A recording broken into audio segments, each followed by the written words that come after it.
আগে অনেক রাতে বাজার থেকে বাড়িতে আসতে হতো, কারণ 1988 সাল, তখন রাত 8টা-9টা, মানে এখনকার মতো অর্ধেক রাত। আর তখন আমাদের গ্রামে বৃহস্পতিবার হাট হতো আর রবিবার সপ্তাহে 2 দিন হাট হতো। আমাদের অনেক বাঁশঝাড় ছিল গ্রামে, তাই অনেক ফসলাদি হতো।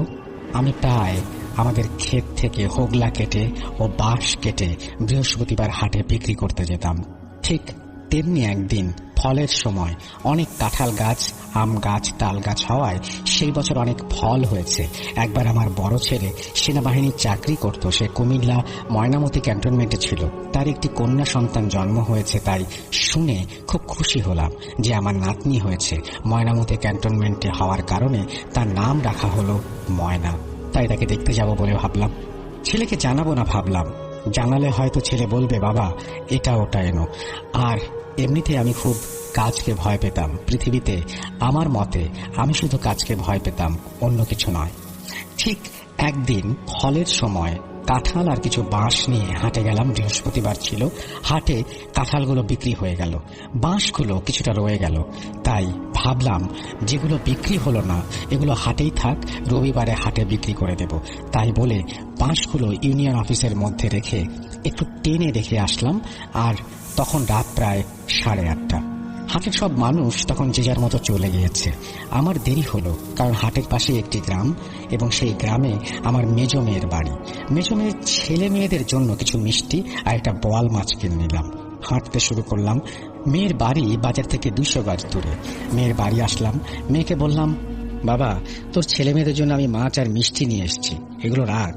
মেয়ে বলল না বাবা, তুমি মিষ্টি দিয়ে যাও, তোমার নাতিরা খাবে, কিন্তু তুমি বোয়াল মাছ রেখো না, কারণ বোয়াল মাছ আমি খাই না, তোমার নাতিরাও খায় না, তো রেখে কি করব। তাই শুনে মেয়ের কাছ থেকে মাছটা নিয়ে হাঁটা শুরু করলাম। তখন তো গাড়ি ঘোড়ার কোনো হদিশ ছিল না, রাত বাজে 9টা, এখনকার মতো তো আর না। তাই ভাবলাম তাড়াতাড়ি যাওয়া যাক, যেই ভাবা সেই কাজ। রাস্তা দিয়ে গেলে অনেক দেরি হবে, তাই ভাবলাম বিল আড়াআড়ি ভাবে হাঁটা শুরু করি। বিলের মধ্য দিয়ে গেলে অনেক সহজে বাড়ি পৌঁছানো যায়। জ্যোৎস্না রাত, ভাবলাম ভালোই হবে। তাই বলে কিছু বিড়ি কিনলাম আর কিছু নিমকি কিনলাম, আর আমার সেজ মেয়ে এবং ছোট মেয়ের জন্য এই খাবারগুলো কিনেছিলাম। এগুলো কিনে বিড়ি টানতে টানতে হাঁটা শুরু করলাম। হঠাৎ দেখলাম কেউ একজন হাঁটছে আমার ঠিক 10-15 হাত দূরে। আমি তাকে দেখতে শুরু করলাম। আমি তাকে ডাক দিলাম, ও ভাই, কে, শুনছো, কোথায় যাবে? লোকটা আমার কথার কোনো গুরুত্ব না দিয়ে হেঁটেই চলে যাচ্ছে। আমি আবারও বললাম, ও ভাই, কোথায় যাবা? তখন আমি আমার গ্রামের নাম ধরে লোকটাকে বললাম, তুমি কি ওই গ্রামের দিকে যাচ্ছ? দাঁড়াও, আমিও যাব। তাই শুনে লোকটা দাঁড়ালো। তোর নাম কি? আমি বললাম, আমার নাম জরিফ মোল্লা। তোমার? হঠাৎ করে গম্ভীর শব্দে লোকটা বলল, আমার নাম দিয়ে কি হবে, তুমি চিনবা না, আমার বাড়ি অনেক দূরে, তাড়াতাড়ি হেঁটে আসো। আমি হাঁটা শুরু করলাম। মাঝে মধ্যে আমি কিছু প্রশ্ন করি তাকে, কোথায় গিয়েছিলে, কি করতে গিয়েছিলে? উত্তরে লোকটি বলে, পরে একদিন বলবো। আমি ভাবলাম লোকটা হয়তো কোনো কারণে চিন্তিত আছে। চিন্তার কারণে লোকটা কিছুই বলতে চাইছে না। তাই লোকটাকে একটা বিড়ি খেতে বলি। বললাম, ভাই নাও, একটা বিড়ি খাও। তাই বলে যখনই বিড়িটা দিতে হাত বাড়ালাম, তখনই লোকটা আমার থাবা দিয়ে হাতটা ধরল। আর তখনই আমি অনুভব করলাম আমার হাতটা যে ধরেছে সে আসলে মানুষ না, কারণ আমার এই সব বিষয়ে অভিজ্ঞতা ছিল বেশি। সে আমার হাতটা থাবা দিয়ে ধরেই আমাকে একটা চর মারল, এবং চরটা এমন ছিল যেন বরফের একটা ধারালো টুকরা আমার মুখে এসে পড়ল। আর আমি তখনই বুঝতে শুরু করলাম, তুই অনেক কথা বলিস, তোকে বললাম চুপচাপ হাঁটতে, আর তুই পেঁচালি পারছিস আমার সাথে। শোন, তোর ব্যাগের ভেতরে বোয়াল মাছটা আছে, ওটা আমাকে দে, নাহলে তোর কপালে খুব খারাপই আছে। তাই বলে ও আমার গলা টিপে ধরল, আর মনে হলো সে আমাকে 2-3 হাত ওপরে হাওয়ায় ভাসিয়ে রেখেছে। ভালো করে তাকাতে পারছিলাম না, তাই ওকে বলি, ঠিক আছে আমি দিচ্ছি, তবে একটা শর্ত আছে। আমি তোর সব শর্তে রাজি। তাই বলে সে আমার গলাটা ছেড়ে দেয়, এবং ছাড়া মাত্রই আমি মাটিতে ঠাস করে পড়লাম। আর তখনই মাথা উঁচু করে তাকিয়ে দেখলাম সে আনুমানিক 10 থেকে 11 ফুট লম্বা।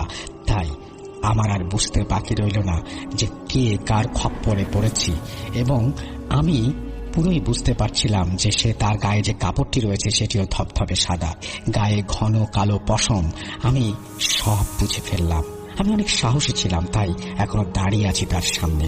তাকে বললাম, ঠিক আছে শোনো, আমি জানি তুমি কে, আমার মাছটা নিতে আসছো, ঠিক আছে আমি দেব, তবে আমার সাথে তোমার কুস্তি লাগতে হবে। তুমি জিততে যদি পারো তবে মাছটা তোমার। বোয়াল মাছটা আনুমানিক 2 থেকে 2.5 কেজি ওজন।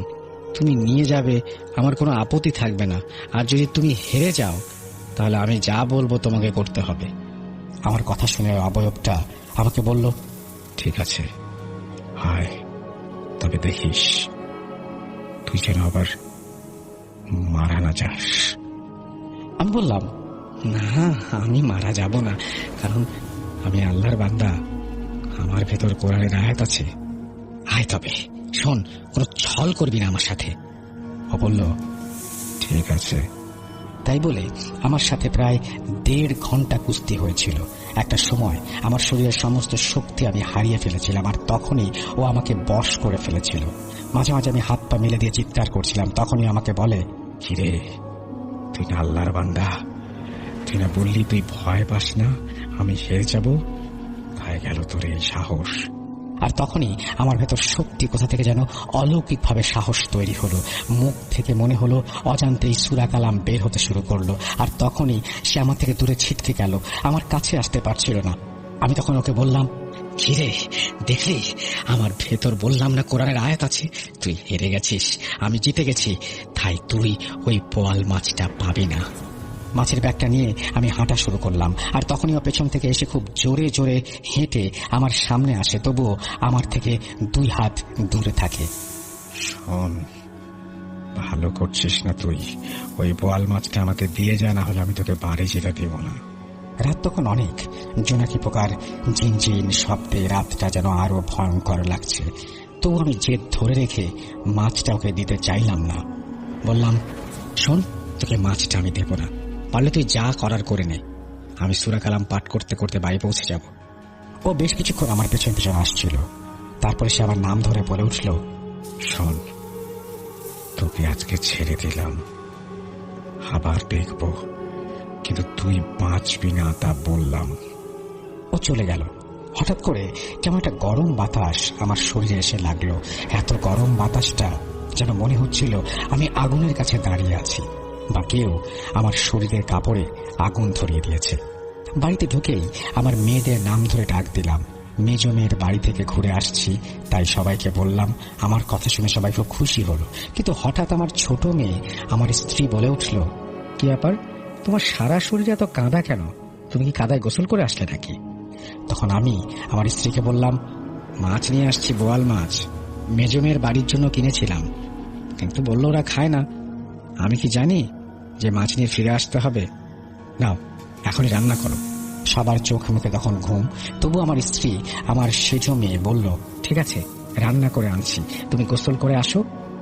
আমি আমার ছোট মেয়েকে সাথে করে নদীতে গেলাম গোসল করতে। বলে রাখা ভালো, আমার বাড়ির উঠোনের সামনেই নদী ছিল, বাড়ির পাশ দিয়ে বয়ে গেছে নদী। সেই নদীতে আমি আমার ছোট মেয়েকে হারিকেন হাতে নিয়ে দাঁড় করিয়ে রাখলাম। বাবা দাঁড়াও, একটা ডুব মেরে আসি। মেয়েটা আমার তখন ছোট, তাও বলল, তুমি যাও, আমি দাঁড়াচ্ছি। মেয়েটার বয়স 8 বা 9 বছর।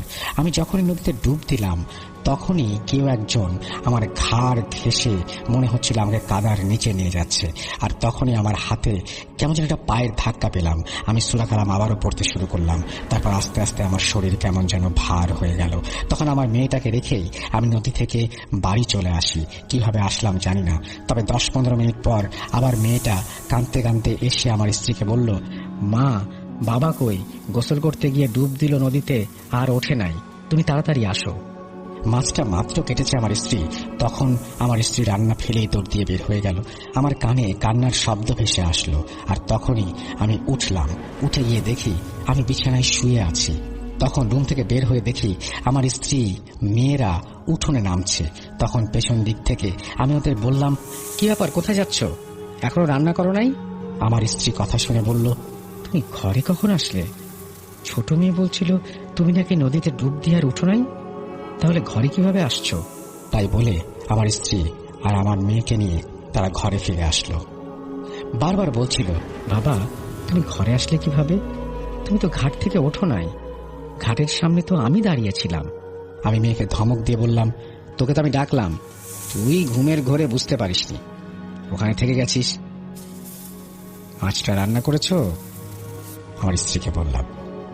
না, তোমরা যা শুরু করেছো তাতে রান্নার কোথায় করতে পারলাম।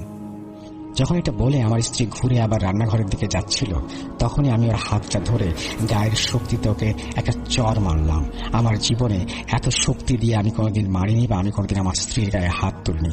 স্ত্রী সন্তানদের কারো প্রতি আমি কোনদিন রাগ করিনি। স্ত্রী কাঁদতে কাঁদতে মাছটা নিয়ে ফেলে দিয়ে আসলো, বলল, এই মাছের জন্য আজকে তুমি আমাকে মারলে, ওই মাছ আমি তোমাকে খেতে দেব না। তাই বলে যখনই ফেলে দিয়ে আসলো, তখনই আমি আমার স্ত্রীর সন্তানদের বিরাট খারাপভাবে গালাগালি করতে লাগলাম, মারতে লাগলাম। আমার সেজমে দৌড়ে ঘর থেকে বের হয়ে পাশে আমার ছোট ভাইয়ের বাড়ি, ছোট ভাইকে ডেকে নিয়ে আসলো। ছোট ভাই আমার হাত থেকে লাঠিটা নিল। আমার হাতে একটা তালের লাঠি ছিল। তখনই আমি ওকে খুব বাজেভাবে গালাগালি করতে লাগলাম। তারপর আমার আর কিছু মনে নেই। সকালে উঠে দেখলাম আমার পাশে অনেক লোকজন জড়সড় হয়ে বসে আছে। আমি এদের সবাইকে দেখে একটু অবাক হলাম, আর উঠে বসে আমার পাশে থাকা ছোট ভাইকে জিজ্ঞাসা করলাম, কিরে, কি হয়েছে? তোরা সবাই আজ এখানে এভাবে আমাকে দেখছিস, আগে দেখিসনি কখনো? তারপর আমার ছোট ভাই যা বলল, মিয়া ভাই, তোর রাতে কি হয়েছিল? তুই রাতে ভাবিকে, মেয়েদেরকে, বরং আমাকেও মারধর করেছিস। আর কি আবল তাবল বকছিলি যে ও মাছ দিয়ে কুস্তি করিয়েছে আর তুই সেই মাছ ফেলে দিলি, এসব বলে তুই গালাগালি করছিলি। একটা পর্যায়ে তুই বমি করছিলি, খুবই দুর্গন্ধযুক্ত বমি, রক্ত এসছিল। তাই বলে আমার ছোট ভাই চুপ করল। পরে হঠাৎ করে দেখি আমার স্ত্রী আমার পাশের গ্রামের এক হুজুরকে নিয়ে এসেছে। হুজুরটা আমার পরিচিত ছিল, তাই আমার স্ত্রী সন্তানদের সামনে কিছুই বলতে চাইল না। ওদের সবাইকে ঘর থেকে বের করে আমার ছোট ভাইও আমাকে নিয়ে বসলেন। আমার হাতটা ধরে উনি ফু দিচ্ছিলেন আর মাথায় তাসবিহটা ছোঁয়াচ্ছিলেন।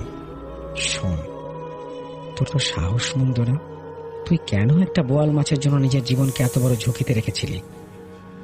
বলছি, এখনো সময় আছে, তুই তোর অন্যায়টাকে মাথায় রেখে ওই বিলের মধ্যে গিয়ে বোয়াল মাছ কিনে রেখে আয়, না হলে তোর ক্ষতি হবে ভাই। হুজুরের মুখে কথাগুলো শুনে আমার একটু অবাক লাগলো। তাই আমি হুজুরকে বললাম, আরে ধুর, ওগুলো ফালতু।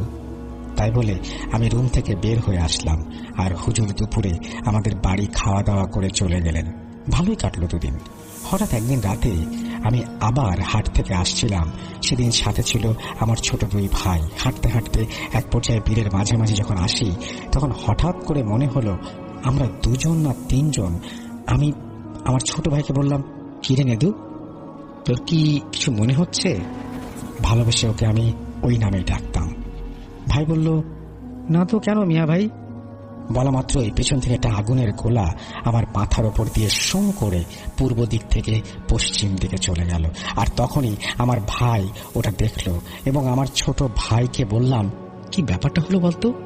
সামনে এগোতেই হঠাৎ পেছন থেকে একটা চিৎকারের শব্দ ভেসে উঠলো আমার কানে। মাথা ঘুরিয়ে যা দেখলাম তা দেখার জন্য আমি মোটেও প্রস্তুত ছিলাম না। দেখলাম আমার ছোট ভাই নিচে বট হয়ে পড়ে আছে। আমি তাকে যখন উঠাতে যাব, মাথা ঝাঁকিয়ে হাতটা ধরে তুলতে যাব, তখনই সে উঠে আমাকে গালাগালি করতে লাগলো আর আমাকে মারার জন্য দাঁড়িয়ে পড়লো। আমি তখনই বুঝতে পারছিলাম এটা স্বাভাবিক কিছু না, তাই যতগুলো সূরা আমার মনে আছে সব পড়তে লাগলাম। এটা বলে আমার আম্মু কান্না করতে শুরু করলো। আমি হলাম সেই মেঝো মেয়ের 2 নাম্বার মেয়ে। আমার নানা ভাই আজ নাই। ওই দিন আমার ছোট নানা নাকি আমার নানাকে মেরে ফেলেছিল কাদার ভেতর অর্ধেক চাপা দিয়ে।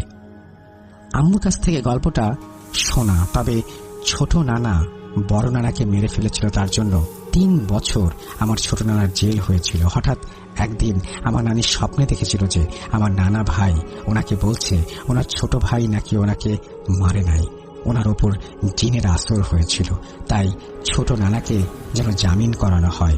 ওই স্বপ্ন আমার নানি পরপর 3 দিন দেখেছিল।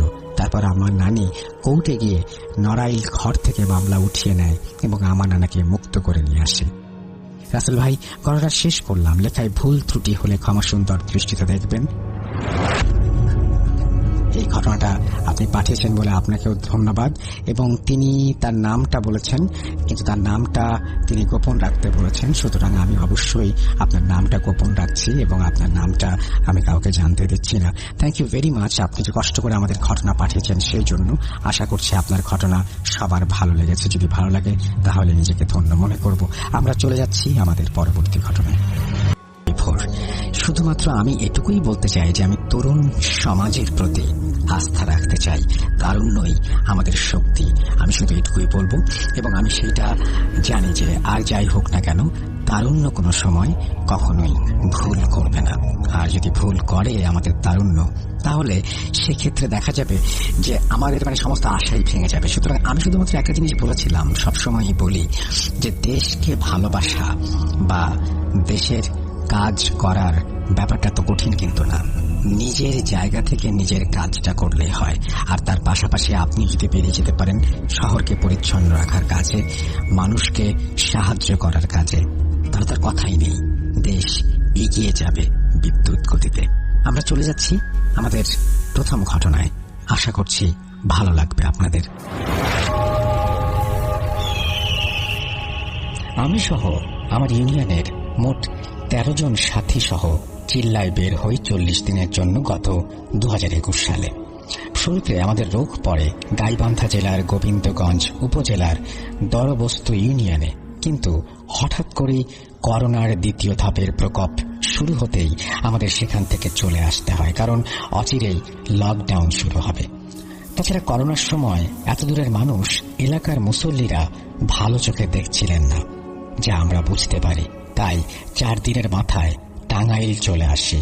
আর আমাদের নতুন রোগ পড়ে নিজ জেলা আর ভাগ্যক্রমে নিজ থানায়, মানে কালিহাতীতে। কালিহাতীর নাগরপুর ইউনিয়ন, যা সখীপুর থানার সাথে। এক মসজিদ কালিহাতী থানা তো আর এক মসজিদ সখীপুর থানার আওতায় চলে গেছে। এভাবেই তৈরি হয় আমাদের জামাত। ঘটনার সময় রমজান মাস। এতদিনে আমাদের 30 দিন পার হয়ে গেছে। কততম মসজিদের ঘটনা তা ঠিক মনে নেই, তবে শেষ পর্যায়ে এটুকু বলতে পারছি, রমজানের শুরু থেকেই আমি আমার আমল বাড়িয়ে দেই জামাতের বাকি সাথীদের থেকে। তখন 20 রমজানের পরের ঘটনা। প্রতিদিনের মতো কোরআন তেলাওয়াত করছে মাঝরাতে, যাতে অন্য সাথী ভাইদের ঘুমের অসুবিধা না হয় তাই ভেবে সবসময় মসজিদের এক পাশে গিয়ে কোরআন তেলাওয়াত করতাম। কিন্তু সেদিন মসজিদের 2 দিকেই সাথীরা ভাগাভাগি করে ঘুমানোর জন্য মসজিদের ঠিক মধ্যবর্তী, মানে মিম্বরের কাছে গিয়ে কোরআন তেলাওয়াত করছি মোবাইলের ফ্ল্যাশ লাইট চালিয়ে। যেহেতু সবাই ঘুমিয়ে গেছে আর আমি প্রতিদিনের মতো তাহাজ্জুদ নামাজ পড়ে ঘুমাবো, তাই মোবাইলের ফ্ল্যাশ লাইট ব্যবহার করা ছাড়া কোনো উপায় নেই, কারণ এত রাতে লাইট জ্বালালে সবার ঘুমের সমস্যা হবে। যদিও মসজিদের ভেতরে ডিজিটাল ঘড়ি থাকার কারণে মসজিদের ভেতরটা ডিম লাইটের মতো আলো দিচ্ছে, আর এতক্ষণে চোখে শুয়ে এসেছে। আলোতে স্পষ্ট সবকিছু দেখতে পাচ্ছি, কিন্তু এই আলোতে কোরআনের অক্ষর দেখা সম্ভব না। তবে বাকি সবকিছু মোটামুটি স্পষ্টই দেখা যাচ্ছে। আর আমার মোবাইলের লাইট এমনভাবে কোরআন শরীফের উপরে ধরে রেখেছি যার জন্য অন্য কোনো আলো বাইরে যাচ্ছে না, তাই কারোরই ঘুমের অসুবিধা হচ্ছে না। তাছাড়া সব সাথী ভাইয়েরা অনেক দূরে ঘুমিয়ে আছে। মূলত মসজিদটা অনেক বড় ছিল। রাত 12টা পার হয়ে গেছে। হঠাৎ আমার বাঁ পাশ থেকে স্পষ্টত আওয়াজ শুনতে পেলাম, কেউ একজন বলছে, ভাই লাইটটা অফ করলে ভালো হতো। কথাটা একবারই বলেছে, কিন্তু কথাটা শুনে আমি একটু বিরক্তই হলাম, কারণ আমার লাইটের আলোয় কারো অসুবিধা হবার কোনো চান্স নেই। আমি কোরআনের যে আয়াতটা পড়ছিলাম সেই আয়াতটা শেষ করে বাম দিকে তাকিয়ে দেখি সবাই ঘুমে বিভোর, কারো কোনো নড়াচড়া নেই। কথা বলা তো দূরের কথা, বুকের ভেতরটা হঠাৎ করেই মোচড় দিয়ে উঠল। অজানা একটা ভয় বাসা বাঁধল। জানি এ সময় কেউ জেগে নেই, আর আমার সাথী ভাইদের মধ্যে কেউ কথাটা বলেনি। তবুও শিওর হওয়ার জন্য যে দিক থেকে কথাটা এসেছে সেই দিকে, অর্থাৎ প্রশ্নগাড়ির দিকে তাকালাম। তাকিয়ে ভয়ে ভয়ে জিজ্ঞেস করলাম, কেউ কি আমাকে কিছু বললেন? প্রশ্ন করার সাথে সাথেই বাদিক থেকে আবারও কেউ সুন্দর আর মিষ্টি নম্র স্বরে বলল, জি ভাই, লাইটটা অফ করলে ভালো হতো। এবার আমি শিওর হয়ে গেলাম আমার সাথীদের মধ্যে কেউ কথাটা বললে আমি অবশ্যই বুঝতে পারতাম, কারণ আমার কাছে প্রতিটি কণ্ঠস্বর পরিচিত। তাছাড়া আমি নিজের চোখেই দেখতে পাচ্ছি সবাই ঘুমোচ্ছে। তড়িঘড়ি করে পৃষ্ঠা শেষ করলাম আর মনে মনে ভাবতে লাগলাম, যে কথা বলছে সে মানুষ হোক বা জিন হোক, সে আমার কোনো ক্ষতি করার জন্য কথাটা বলেনি। হয়তোবা আমার এই মিম্বরের পাশে বসে কোরআন শরীফ তেলাওয়াত করার জন্য ওনার সমস্যা হচ্ছে, তাই এখান থেকে সরে গিয়ে ওরা নামাজের সহযোগিতা করলেই হয়তো তিনি আর কিছু বলবেন না। তাই মিম্বরের পাশ থেকে সরে কোরআন শরীফ রেখে নফল নামাজ আদায় করে বিছানায় ঘুমিয়ে পড়লাম। এই ছিল আমার ঘটনা। জানি তেমন ভৌতিক বা গা শিউরে ওঠার মতো নয়, তবে ঘটনাটা আসলেই অন্যরকম এবং তাবলিগ জামাত কেন্দ্রিক। তিনি বলেছেন ঘটনা যদি প্রচারিত হয় তাহলে খুশি হবেন, এই আর কি। এবং তিনি তারপরে সবাইকে ধন্যবাদ জানিয়েছেন। আপনাদেরকে অনেক ধন্যবাদ আমাদের সঙ্গে থাকার জন্য। এবং কৌশিক আহমেদ টাঙ্গাইল থেকে এই ঘটনাটি পাঠিয়েছেন, আপনাকে অসংখ্য ধন্যবাদ। আশা করছি এই ঘটনাটা আপনাদের ভালো লেগেছে। আমরা চলে যাব আমাদের পরবর্তী ঘটনায়।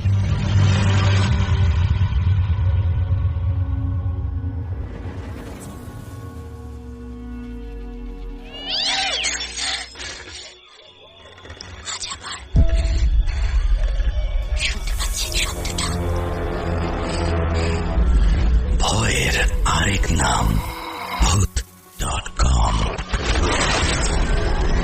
with রাসেল। Welcome back. আপনাদের সবাইকে স্বাগত জানাচ্ছি, আমি রাসেল। আশা করছি আপনারা সবাই ভালো আছেন আর ভালোর দলে আছেন। আমিও ভালো আছি, ভালোর দলে আছি। আর প্রথম ঘটনার পরে আমি দ্বিতীয় ঘটনায় যেতে চাচ্ছি, এবং দ্বিতীয় ঘটনাটি বলার আগে একটু জানিয়ে দিই, আমাদের ইমেল অ্যাড্রেস হচ্ছে rasel.booth.com@gmail.com। আপনার নাম, ঠিকানা এবং ফোন নাম্বার সহ আপনার জীবনে ঘটে যাওয়া সেরা ঘটনা পাঠিয়ে দিন আমাদের কাছে। ঘটনার শুরুতে অবশ্যই উল্লেখ করুন যে ঘটনাটি আপনি স্টুডিওতে এসে শেয়ার করতে চান, নাকি আপনি চান আপনার ঘটনা আমরা পড়ে শোনাই। যারা দেশের বাইরে রয়েছেন তারা সরাসরি অডিও ক্লিপ পাঠাতে পারেন বা লিখেও পাঠাতে পারেন ঘটনা। আমরা চলে যাব আমাদের পরবর্তী ঘটনায়। আসসালামু আলাইকুম রাসেল ভাই, আমি জানি আপনি সবসময় ভালোর দলে। আমার বাড়ি নড়াইল জেলার রূপগঞ্জ গ্রামে। কিছু কারণে আমি আমার নাম গোপন রাখছি। আমি একজন হাউস ওয়াইফ। ঘটনাটা ঘটে আমার বাবার সাথে। বলে রাখি, আমার বাবার খুবই ইচ্ছা আপনার স্টুডিওতে গিয়ে সরাসরি ঘটনাটা বলার, কিন্তু কিছু কারণে দুঃখিত আমার বাবা ঢাকায় আসতে পারছেন না। আমার বাবা যেভাবে বলেছেন আমি ঠিক সেইভাবে বলার চেষ্টা করছি।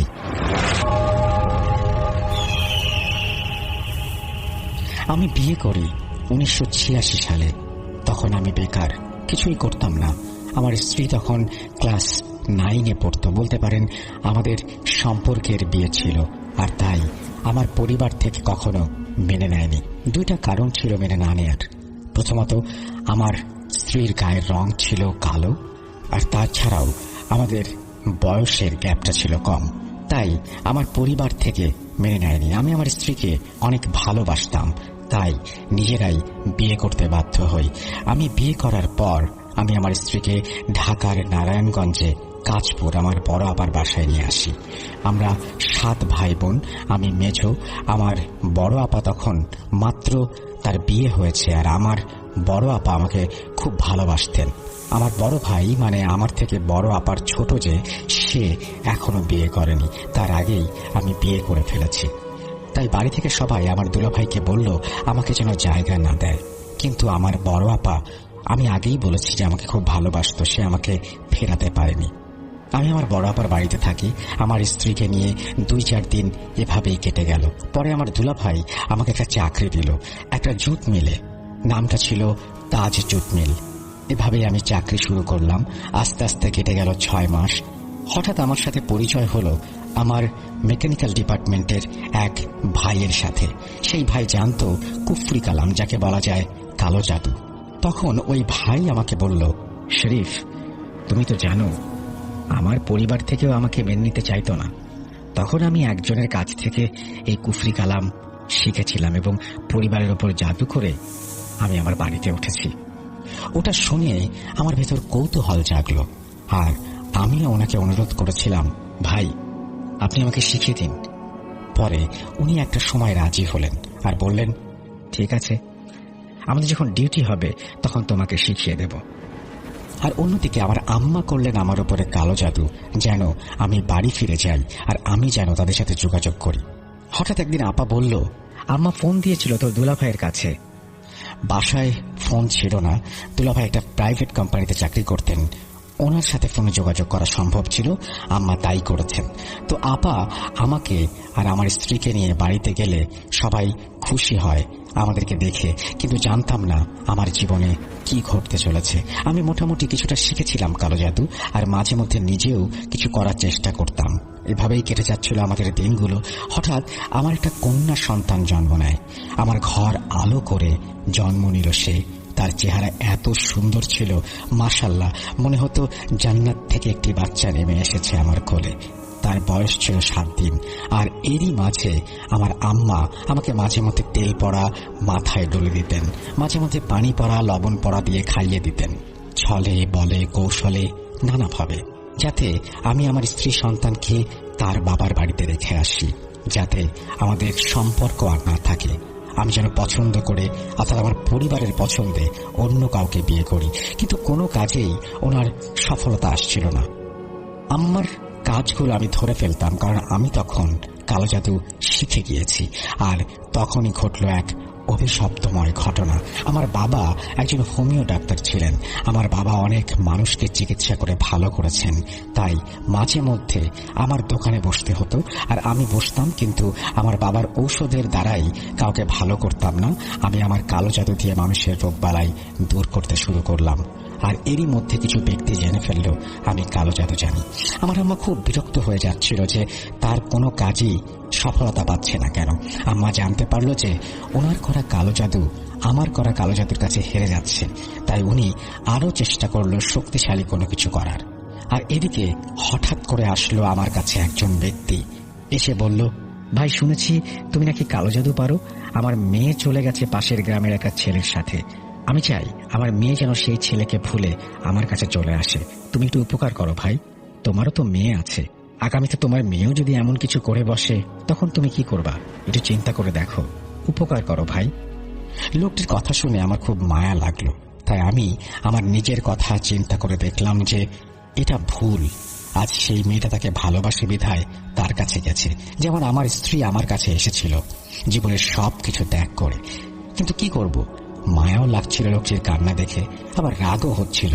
তাই মনে মনে ঠিক করলাম যে এমন কিছু করি যাতে মেয়েটাও বাবার কাছে ফিরে আসে আর বাবাও যেন স্বামীকে মেনে নেয়। তাই লোকটাকে বললাম, ঠিক আছে ভাইজান, আপনি 1 সপ্তাহ পরে আসবেন। তাই বলে লোকটাকে বিদায় করে দিলাম। পরে গোপনে গোপনে আমি আমার কাজ সম্পন্ন করলাম। আর এদিকে আমার মা আমার স্ত্রী ও কন্যাকে তার বাবার বাড়ি পাঠানোর জন্য উঠে পড়ে লেগে গেল। আর এমন জাদু করতে লাগলো যে আমার ফুলের মতো নিষ্পাপ শিশুটি দিন দিন কেমন যেন হয়ে উঠছিল। মাত্র 1.5 মাস বয়স আমার মেয়েটার হঠাৎ করে এত কান্নাকাটি করত আর অতিরিক্ত খাবার খেত। ওর সব সময় ক্ষুধা লাগতো, তাই আমার স্ত্রী চালের গুঁড়া করে খাওয়াতো। হঠাৎ একদিন আমার মেয়েটা ঘুমিয়েছিল, ঘুমের মধ্যে তার বুকের ওপর দিয়ে মাঝে মধ্যে বিড়াল আকৃতির ছায়া যাতায়াত করত। একদিন এমনই দুপুরবেলা ঘুমাচ্ছিল, আমার স্ত্রী বাইরে কাজ করছিল। তখন আমার স্ত্রী শুনতে পায় মেয়ের ঘর থেকে বিড়ালের ডাক আসছে। তাই আমার স্ত্রী দৌড়ে গিয়ে বিড়াল তাড়ানোর উদ্দেশ্যে একটা লাঠি হাতে নিয়ে তার রুমের দিকে এগোতে লাগলো। গিয়ে যা দেখে তা দেখার জন্য সে মোটেও প্রস্তুত ছিল না। সে দেখে আমার মেয়ের বুকের ওপর একটা বিড়াল বসে আছে এবং তার দিকে ভয়ঙ্কর দৃষ্টিতে তাকিয়ে আছে। আর আমার মেয়ে খুব জোরে জোরে হাসছে। দৌড়ে গিয়ে আমি বিড়ালটাকে একটা বাড়ি দিয়ে ফেলে দিই, আর বিড়ালটা ওই জায়গাতেই মারা যায়। আমার স্ত্রী তখন এই কথাগুলো দৌড়ে এসে আমার শাশুড়ি মানে আমার স্ত্রীর মাকে বলল। তখন হঠাৎ করে আমার মেয়ে খুব জোরে জোরে কান্নাকাটি করে উঠল, আর ওই যে কান্নাকাটি শুরু করলো সে কান্না আর বন্ধ হলো না। পরে আমি অনেক হুজুর কবিরাজি দেখিয়েও ব্যর্থ হয়ে গেলাম। তখন সেই ব্যক্তি এসে আমার কাছ থেকে তার মেয়ের জন্য করা কাজ জানতে চাইল। পরে আমি তাকে আমার বানানো কিছু তাবিজ দিয়ে বললাম, এই তাবিজটা ধুয়ে 7 দিন যে করে হোক তোমার মেয়েকে পান করাবে, আর ওই পানি তোমার জামাইকেও খাওয়াবে, সাথে তুমিও খাবে। আমাকে সেই লোকটি বলল, এগুলো করলে তো তাদেরকে আমার বাড়িতে আনতে হবে। হ্যাঁ, তুমি তাদেরকে তোমার বাড়িতে নিয়ে আসো, আর 2-1 দিনের জন্য একটু মানিয়ে নাও, পরে তো তোমারই লাভ। আমার কথা শুনে লোকটি বলল, ঠিক আছে। তাই বলে লোকটি চলে গেল। হঠাৎ একদিন খবর এলো যে ওই লোকটির মেয়ে মারা গেছে, কারণ তারা স্বামী স্ত্রী দুজন ঝগড়া করতে গিয়ে হঠাৎ করে মেয়েটি সিঁড়ি থেকে পড়ে মারা যায়। কারণ মেয়েটি ছিল গর্ভবতী। মেয়েটি তার বাবার কথায় বাবার বাড়ি এসেছিল। তারপর তার বাবা জানতে পারে যে তার মেয়ে প্রেগনেন্ট, আর তারপরেও মেয়েটিকে বাবা ওই ছেলের কাছে দিতে রাজি নন। এগুলো জানতে পারায় মেয়েটা তার বাবার সাথে অনেক ঝগড়া করে, আর এগুলোতেই তাদের স্বামী স্ত্রীর ভেতর অনেক খুনসুটির সৃষ্টি হয়। আর এদিকে আমার মেয়েটাও হঠাৎ রাতের বেলায় মারা গেল, ছেড়ে চলে গেল। আমাদের ভালোবাসার স্মৃতিটা ধরে রাখতে পারলাম না, তাকে ধরে রাখতে পারলাম না। আমার ঘরটা কেমন যেন আধারে ভরে গেল। তার দাফন শেষ করে বাড়িতে ফিরে আসছিলাম, হঠাৎ এসে দেখি আমার স্ত্রী আমার উপরে ক্ষিপ্ত হয়ে আছে। পরে তাকে শান্ত করে জানতে চাইলাম, কি হয়েছে, তুমি আমার সাথে এরকম করছো কেন? তবে একটা কথা বলি, এই ঘটনা ঘটার পর আমার আম্মা খুবই স্বাভাবিক তাকে দেখাচ্ছিল। সে জানতো যে তার স্বপ্ন পূরণ হতে চলেছে। যাই হোক, আমি আমার স্ত্রীকে বললাম, তুমি আমার সাথে এমন কেন করছো মানুষের সামনে? স্ত্রী আমাকে যা বলল, তুমি যখন কবরস্থানে যাচ্ছিলে তখন তোমার পেছন থেকেই একটা লোক ফিরে আমাদের বাড়িতে প্রবেশ করলো আর বলল, ভাবি আমাকে একটু পানি দেবেন? আমি পানি আনার জন্য ঘরে পানির জগটায় হাত দিয়ে বের করতে গেছি, এসে দেখি সেই যুবকটা আমার দিকে অপলক দৃষ্টিতে তাকিয়ে খুব কান্না করছে আর বলছে, বাবা তোমার স্বামী যা করেছে আজ তুমি তার ফল পাচ্ছ, এখনো সময় আছে। তুমি তোমার স্বামীকে বলো এই কুফরি কালাম থেকে নিজেকে দূরে সরিয়ে নিতে। তুমি জীবনে কখনো মা ডাক শুনতে পারবে না তা না হলে। লোকটি আধো কাঁদো কাঁদো গলায় বলল, তোমার মেয়েটা যে মারা গিয়েছে তার কারণ তোমার স্বামী। তাই বলে লোকটা পানি না খেয়েই ফিরে চলে গেল। এটা বলে আমার স্ত্রী কান্না শুরু করলো। পরে আমি নিজেকে কিভাবে সান্ত্বনা দেব, আমি তো অস্থির হয়ে যাচ্ছি। লোকটি কেনই বা এগুলো বলল? পরবর্তীতে আমি এক হুজুরের শরণাপন্ন হলাম। হুজুর আমাকে নবীর 4 কালেমা পড়িয়ে তওবা করিয়ে বললেন, আজ থেকে তুমি কখনোই নামাজ রোজা ছাড়বে না, তুমি প্রতি সোমবার রোজা রাখবে। আর সত্যি আমি প্রতি সোমবার আজও রোজা রাখি। তবে মাঝে আমার মা, আমার যে প্রাণের ভালোবাসার মা ডাকাটা এত পবিত্র, সেই মাই আমার ক্ষতিটা করল। পরক্ষণে জানতে পারলাম যে আমার মা মৃত্যু শয্যার সময় বলে গিয়েছিলেন আমার মেয়ে মারা গেছে তারই করা কুফরি কালামের জন্য। আমি ওই যে একটা লোককে তাবিজ দিয়েছিলাম, সেই লোকটা আসলে এসেছিল আমার আর আমার স্ত্রীর জন্য, কিন্তু আমি বুঝতে না পারায় এই ভুলটা করে বসি। আমার আম্মা ভুলে একদিন ওই তাবিজগুলো আমার ড্রয়ারে রেখে দিয়েছিল। ওটাও ছিল কালো জাদু করা কিছু তাবিজ, যেগুলো আমার মা আমার ড্রয়ারে রেখেছিলেন আমার জন্য। কিন্তু আমি আমার যে তাবিজগুলো বানিয়েছিলাম সেগুলো কোথায় রেখেছিলাম জানি না। নাকি আমার মা সেগুলো আগেও সরিয়ে রেখেছিল, হতে পারে, সেটাও একটা সম্ভাবনা। ওই তাবিজগুলো ওদের দেওয়ার কারণে আমার মা যে কালো জাদু করা সাধুর কাছ থেকে জিন চালান দিয়েছিলেন আমার জন্য, আমি সেগুলোকে দিয়ে উল্টো কাজ করিয়ে ফেলেছিলাম। ওই দিন আমার স্ত্রী যে বিড়ালটাকে মেরেছিল সেই বিড়ালটাও ছিল সেই জিন, সেই সাধুই পাঠিয়েছিল আমার তাবিজগুলোকে নষ্ট করার জন্য। আর তখনই আমার স্ত্রী ওই বিড়ালটাকে আমার সন্তানের কাছে দেখে তাকে বাড়ি দিল। কিন্তু বিড়ালটা যে মারা যাবে আমার স্ত্রীও বুঝতে পারে নাই। আর সেই কারণেই আজ আমার আম্মা যখন এই কথাগুলো আমাকে বলছিল তখন আমি সবকিছুই পরিষ্কারভাবে বুঝতে পারলাম, উল্টো জাদু করা হয়েছে। আমি সন্তান হারা হলাম, আর ওই ব্যক্তি হলো তার সন্তান হারা। আর তারপর থেকে আজ আমার 2 কন্যা সন্তান হয়েছে। কিন্তু অবাক করার বিষয় হলো যে আমার সেই প্রথম কন্যা সন্তানের মতো আমার দ্বিতীয় কন্যা সন্তানটা ছিল দেখতে একই রকম। আমার দ্বিতীয় কন্যা সন্তান আজও সেদিন তাকে আমি বলতে পারি না যে আমার ছোট্ট একটা ভুলের কারণে 2টা মায়ের কোল শূন্য হয়ে গেছে। হ্যাঁ, একটু কথাগুলো যেন কেমন একটু অগোছালো ভাবেই লেখা, কিন্তু ঘটনার বিষয়বস্তু আমি বুঝতে পেরেছি। আমি যেটুকু বুঝলাম যে আপনি নিজেও কুফরি কালাম শিখেছিলেন এবং সেই কুফরি কালাম শেখার কারণে আপনার কাছে মাঝে মধ্যে মানুষজন বিভিন্ন রকমের সাহায্য নিতে আসতো। আমি এখন এইমাত্র পরে বুঝতে পারলাম যে সেই বিড়ালটা বাচ্চার উপরে দেখেছিল আপনার ওয়াইফ। প্রথমে তাই বোঝা যাচ্ছিল, একটা সময় মনে হচ্ছিল সেখানে আপনার উপস্থিতি, আপনি সেখানে যান এবং বিড়ালটাকে তাড়িয়ে দেন, কিন্তু পরে বুঝতে পারলাম যে না, আপনার ওয়াইফই বিড়ালটাকে সেদিন তাড়িয়ে দিয়েছিল বা আঘাত করেছিল এবং বিড়ালটি সেখানে মারা গিয়েছিল। কোনো একভাবে আপনার ওই ভদ্রলোককে দেওয়া তাবিজ ওলট পালট হয়ে যায়। তার মানে হচ্ছে যে আপনি আসলে ওই লোকটাকে দেওয়ার জন্য তাবিজ ড্রয়ারে রেখেছিলেন, সম্ভবত আপনার মা সেই তাবিজগুলো সরিয়ে নিয়ে যান এবং আপনার যে তাবিজগুলো ওই লোকটাকে দেওয়ার কথা সেই তাবিজটি আপনি ওই ভদ্রলোককে আসলে দিতে পারেননি। আপনার মা আপনাকে তাবিজ করার জন্য যে তাবিজগুলো ড্রয়ারে রেখেছিল সেই তাবিজগুলোই আপনি ওই লোকটাকে দেন, যার কারণে তার মেয়েও যেমন মারা যায়, অন্যদিকে আপনার মেয়েও মারা যায়। উল্টো জাদুর একটা কথা বলছেন। এই উল্টো জাদুর ব্যাপারটা নিয়ে আমি এর আগেও ঘটনা পেয়েছি এবং উল্টো জাদু ব্যাপারটা খুবই ভয়ঙ্কর এবং খুবই অন্যরকম। আপনাদের অন্যরা যারা শুনছেন তাদের কাছে যদি উল্টো জাদু রিলেটেড কোনো ঘটনা থাকে আমাদের পাঠিয়ে দেবেন। আর আমি বলবো যে লেখার সময় যদি আপনি নিচে পড়েন এবং যদি আপনারা দাড়ি কমা এগুলো একটু মেনটেন করেন, তাহলে আমার জন্য পড়তে অনেক সুবিধা হয়। অনেক সময় আমি বুঝতে পারি না, যেমন এই লেখাটা বুঝতে পারছিলাম না শব্দ গঠন বা বাক্য গঠনের জন্যই। তারপরেও আমরা অনেক দারুণ দারুণ ঘটনা পাই এবং আমরা সাধারণত ঘটনা এডিট করি না। তার কারণ হচ্ছে আমরা যেভাবে আপনি পাঠান সেই ভাষায় আপনাদেরকে শোনাতে চাই, তাহলে সেই অরিজিনাল ব্যাপারটা থাকে। যাই হোক, আপনারা আমাদেরকে আরো ঘটনা পাঠান, আমরা অপেক্ষা থাকবো আপনার ঘটনার জন্য। আমি চলে যাচ্ছি আমাদের পরবর্তী ঘটনায়।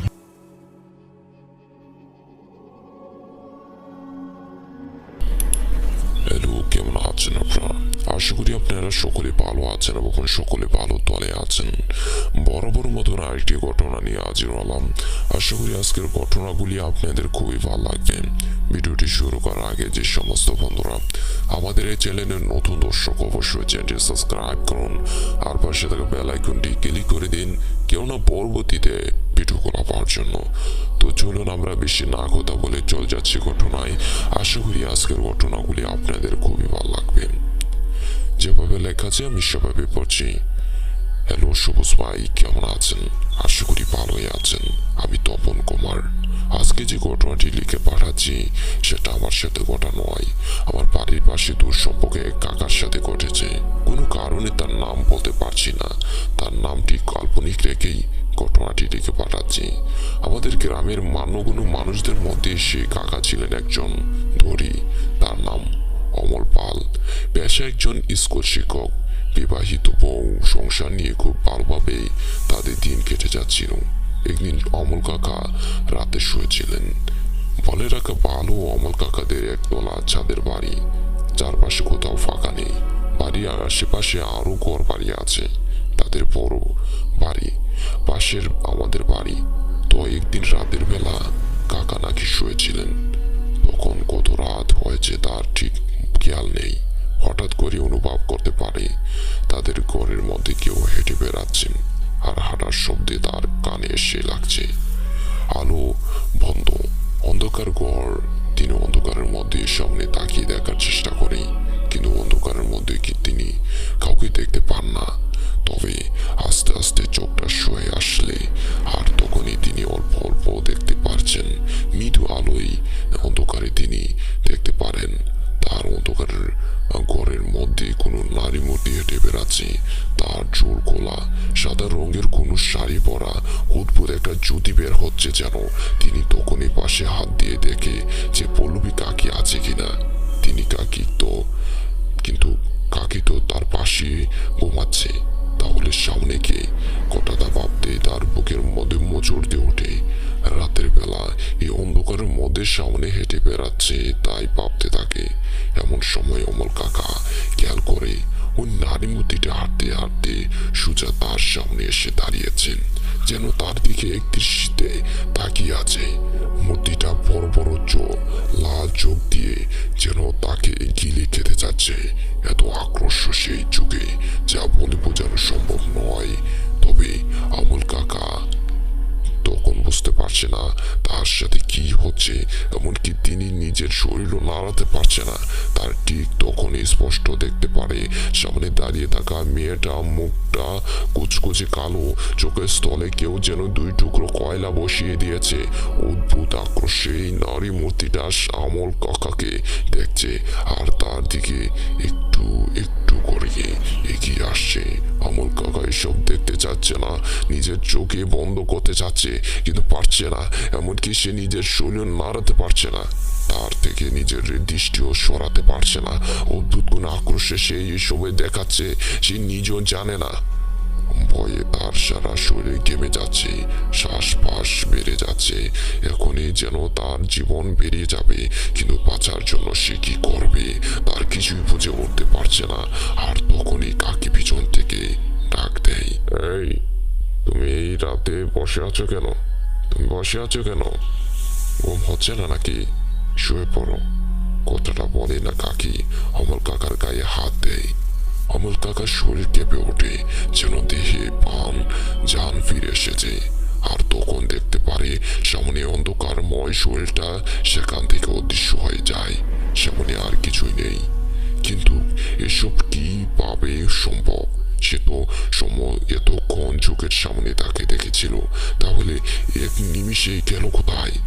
কাকা আর কোনো জবাব খুঁজে পায় না, আর কাকিও ব্যাপারটা খুলে বলতে চায় না, তাই সমস্ত ব্যাপারটাকে নিজের মধ্যে রেখেই ঘুমিয়ে পড়ে।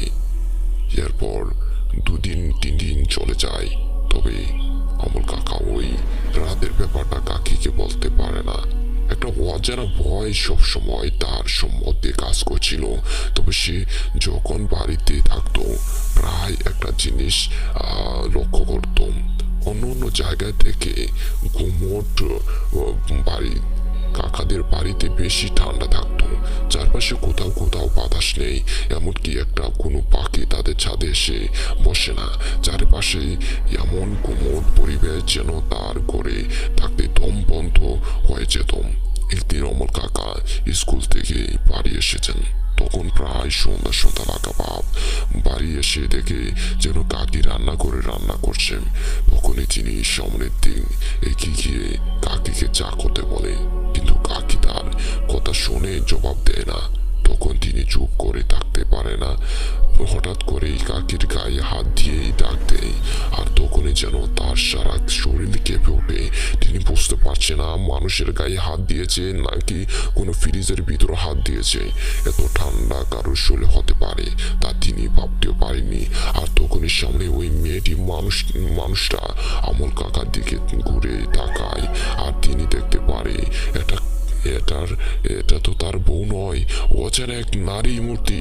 কিন্তু তার মুখ কালো কুচকুচে, চোখ দুটো লাল টকটকে। আক্রোশে সে কাকার দিকে এগিয়ে গিয়ে তাকিয়ে আছে। এক পা করে ওই মূর্তিটা কাকার গলা টিপে ধরতে আসছে। আর তখনই পিছন থেকে কাকির কণ্ঠস্বর ভেসে আসে, সাথে সাথে সামনে থাকা মেয়ে মানুষটা উধাও হয়ে যায়। এটা দেখে কাকা সেখানেই অজ্ঞান হয়ে যায়। পরে যখন জ্ঞান ফিরে আসে তখন আমল কাকার তার সাথে ঘটে যাওয়ার সমস্ত ঘটনা কাকিকে খুলে বলে। ঘটনাটা শুনে কাকি অবাক হয় না, তার কপালে চিন্তার বাস পড়ে। কিছুক্ষণ ভেবে নিয়ে তিনি বলেন, আমিও বেশ কয়েকদিন ধরে অদ্ভুত কিছু অনুভব করছি। মনে হচ্ছে আমিও সারা কেউ যেন এই বাড়িতে চলে ফিরে বেড়াচ্ছে। জিনিসপত্রগুলা এক জায়গায় রাখলে আর সেখানে থাকছে না, সেটা অন্য কোথাও চলে যাচ্ছে, যেন কেউ স্থল বদল দিচ্ছে। তাছাড়াও সেদিন তো আরো ভয়াবহ কাণ্ড ঘটেছিল। তুমি যখন স্কুলে গিয়েছিলে আমি দুপুরবেলা স্নান করতে গিয়েছিলাম। স্নান করতে করতে হঠাৎ করে অনুভব করি বাইরে কেউ হেঁটে বেড়াচ্ছে। স্পষ্ট কারো হেঁটে বেড়ানোর শব্দ শুনেছিলাম, কিন্তু বাড়িতে তো আমি ছাড়া আর কেউ নেই। তাহলে এই শব্দ আসছে কোথায় থেকে আমি কিছুই বুঝতে পারছি না। অজানা এক ভয়ে সারা শরীর কেঁপে ওঠে। তবে দরজাটা খুলে একবার দেখতে চেষ্টা করি, কিন্তু কাউকে দেখতে পারি না। হঠাৎ করে বাইরের শব্দ হওয়া বন্ধ হয়ে যায়। তাছাড়া প্রতিদিন রাতে ঘুমানোর পর মনে হয় আমার সামনে কেউ দাঁড়িয়ে আছে, এক দৃষ্টিতে আমার দিকে তাকিয়ে আছে। তবে যখন চোখ খুলে সামনে দেখতাম তখন কিছুই দেখতে পেতাম না। তোমাকে বলবো বলবো করে আর বলা হয়ে ওঠেনি। সমস্ত কথা শুনেই অমল কাকার চোখে মুখে ভয়ের ফুটে ওঠে। তখনই তিনি বলে, ভালো করে পুজো করো, ভগবানের নাম করো, তাহলে হয়তো সব ঠিক হয়ে যাবে, আর এইসব দেখতে হবে না। এরপর থেকে প্রায় একটা ব্যাপার তাদের সাথে করতে থাকে। অমল কাকাদের সাথে তার স্ত্রীর কারণে অকারণে ঝগড়া হতে থাকে। এতে করে পাড়ার প্রতিবেশীদের তাদের উপর একটু বিরক্তি হয়, তাদেরকে অনেকে ছোট বড় কথা শোনাতে থাকে। একদিন রাতের বেলা দুজন ঝগড়া করে বিছানায় শুয়ে আছে, কেউ কারোর সাথে কথা বলছে না। হঠাৎ করে অমল কাকু দেখতে পারে তার স্ত্রী বিছানা থেকে উঠে সামনের দিকে এগিয়ে যাচ্ছে। অমল আলো না জ্বালিয়ে অন্ধকারের মধ্যে সে সামনের দিকে কিভাবে এগিয়ে যাচ্ছে সেটা ভাবতে থাকে। তিনি ভাবলেন হয়তো কাকি বাথরুমও যাচ্ছেন, তাই কোনো কথা না বলে চুপ করে শুয়ে থাকে। তবে তার ভাবনাটা মিথ্যা করে দিয়ে কাকি অন্ধকারের মধ্যে আয়নার সামনে গিয়ে দাঁড়ায়। চিরুনিটি বের করে মাথা চুল আশ্রাতে থাকে। কিন্তু এই অন্ধকারের মধ্যে এভাবে কে চুল আশ্রায়, ব্যাপারটা দেখে অমল কাকার মধ্যে অদ্ভুত একটা শিহরণ খেলে যায়। তিনি তার স্ত্রীকে ডাক দেয়, পল্লবী, পল্লবী, এত রাতে আয়নার সামনে কি করছো? এই অন্ধকারের মধ্যে কি চুল আশ্রাতে হয় নাকি? আর তুমি এইসব কি করছো আয়নার সামনে? তার কথার জবাবে পল্লবী কোনো উত্তর করে না। সে যেন কোনো কথাই শুনতে পারছে না, সম্মোহিত মতো নিজের কাজ করে যাচ্ছে। অমল কাকা চুপ করে থাকতে পারে না। তখন সে তার বিছানার পাশে শুয়েছে, চাপ দেয়, কিন্তু আলো জ্বলে না। সবকিছুই তো ঠিকঠাক ছিল, তবে আলো জ্ঞান চলছে না। তিনি এসবের কিছু বুঝতে পারছে না। এতদিন ধরে তার সাথে ঘটে যাওয়া সমস্ত ঘটনার কথা মনে পড়তে থাকে। তার মনে হচ্ছে যেন যা করছে তা স্বাভাবিক কিছু না, তা যেন মোটেও স্বাভাবিক নয়। তাই সে তার বিছানায় থাকতে পারছে না। তখনই উঠে পল্লবীর দিকে এগিয়ে যায়, সামনে গিয়ে নাম ধরে ডাক দেয়। আর তখনই পল্লবী অমল কাকুর দিকে তাকায়। তার মুখ দেখে অমল কাকাও তখন কয়েক পা পিছিয়ে যায়। অন্ধকারের মধ্যে দেখতে পারে পল্লবী কাকি মুখটা কালো কুচকুচে হয়ে গিয়েছে, মুখ দুটো আগুনের মতো জ্বলজ্বলে করছে, যেন এখনই যেন কাকাকে হত্যা করবে। এটা দেখে অমল কাকা আর নিজের উপর নিয়ন্ত্রণ রাখতে পারছে না। তখনই চিৎকার করে ওঠে। তার চিৎকার শুনে পাশের বাড়ি থেকে আমরা সহ অনেকে এগিয়ে গিয়েছিলাম। গিয়ে দেখি অমল কাকা হতভম্ব হয়ে বসে আছেন, আর কাকি আয়নার সামনে অজ্ঞান হয়ে পড়ে আছেন। সবাই এগিয়ে জিজ্ঞাসা করি কি হয়েছে। তখন অমল কাকা তাদের সাথে ঘটে যাওয়া সমস্ত ঘটনা আমাদেরকে খুলে বলে। তখন আমাদের মধ্যে থেকে একজন পরামর্শ দেয় ভালো কোনো ঠাকুর মশাই অথবা কবিরাজে দেখাতে। সেদিন পর হতেই অমল কাকা সকলের দিকে কাকিকে নিয়ে একটা কবিরাজের বাড়ি যায়।